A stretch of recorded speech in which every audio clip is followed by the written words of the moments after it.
هازارد يشيد بمنتخب المغرب ويرد على الانتقادات.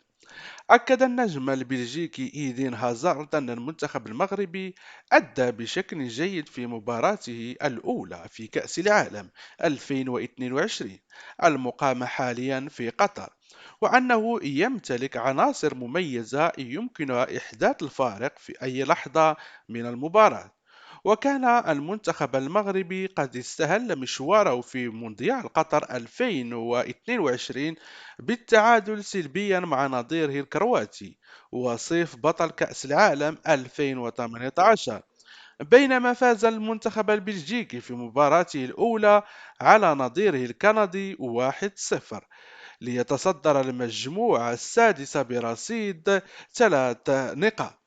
ويتأهل المنتخبان المغربي والبلجيكي للمباراة المقررة بينهما يوم الأحد على ملعب ستاد التمامة في الجولة الثانية من مباريات المجموعة.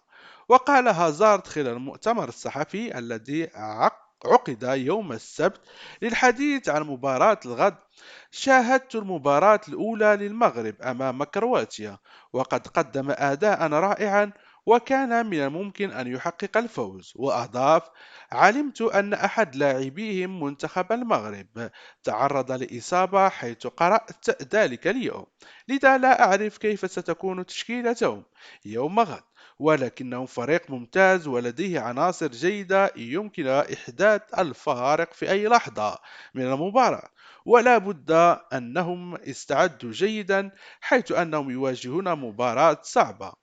وتحدث هازارد عن تعافي الفريق وقدرته على الأداء بمستوى جيد للمباراة الثانية على التوالي، قائلا: عملية التعافي تسير على ما يرام، لدينا جهاز طبي يؤدي عمله بشكل جيد، وبالتالي لا نعاني من أي قلق بشأن هذا الجانب.